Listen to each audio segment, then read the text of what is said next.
Yes, this act is haram, and one who is addicted to it and doesn't do anything to refrain from it and dies without repentance is rejected in the court of Allah. And to commit this sin in the blessed month of Ramadan whilst fasting, that is asking for the wrath of Allah. One of the tenets of fasting is to refrain from sexual desires and temptation. So if someone has committed this sin out of negligence, must make immediate tawbah and study and implement our tazkiyah course, our self-purification course, to learn how to control the desires.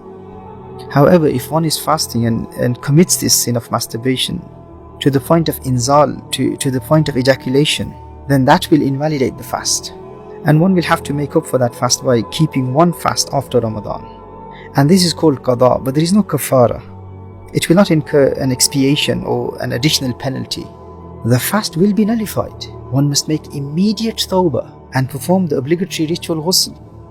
Bathe immediately and make qadha of that fast by keeping one fast after the month of Ramadan. And when I said that it will only invalidate the fast if ejaculation or inzal takes place, the meaning of inzal is the discharge of semen.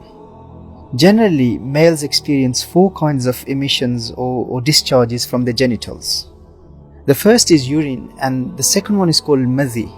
Third is mani, and the fourth is wadhi.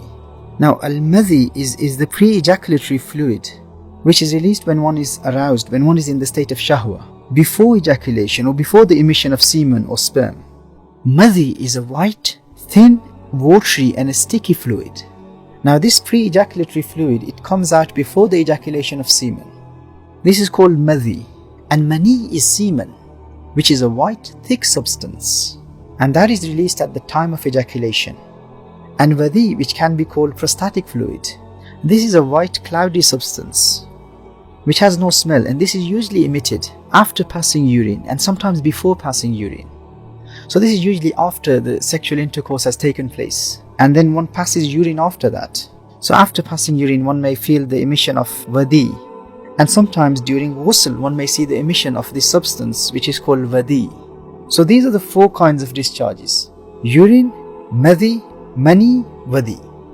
Now, according to the Islamic law, how does one differentiate between mani, between semen, and madhi, the pre-ejaculatory fluid, and wadhi, the prostatic fluid? So remember, when mani comes out, when semen comes out, the excitement or the passion is decreased. The shahwa or the desire is cooled after the emission of semen, which is called mani in Arabic.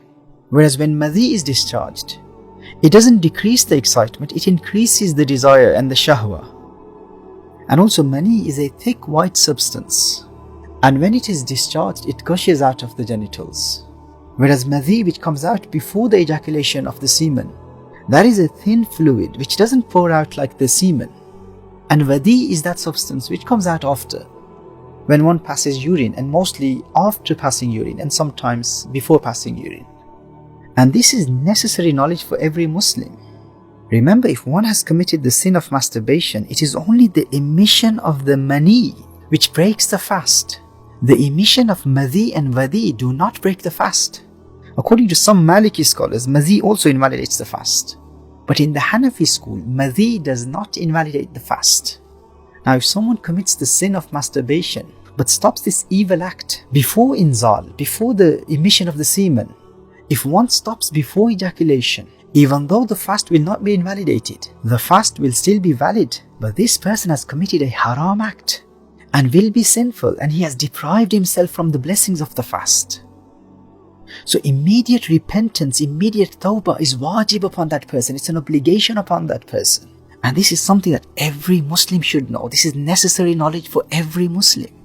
And it is shocking to see how many young Muslims and elderly Muslims are unaware of these basic masail of Islam. This is the responsibility of the parents, and this is an obligation upon the parents to teach their children, either teach them themselves or send them to the people of knowledge. So another important mas'ala to remember is that the way passing urine breaks wudu, in the same way madhi and wadhi, they will break the wudu, but the emission of madhi and wadhi will not necessitate ghusl. One will only be in the state of major impurity with the emission of mani, with the emission of semen. So the ritual bathing, ghusl, is only necessitated by the emission of mani. It is fard, it is an obligation to perform ghusl after the ejaculation of mani. And masturbation will only break the fast when mani comes out. All forms of masturbation are haram and one is rejected in the court of Allah Jalla wa Ala, and especially in the state of Sawm, whilst fasting. A believer will never commit this sin, but the commission of this sin will only break the fast with the ejaculation of semen.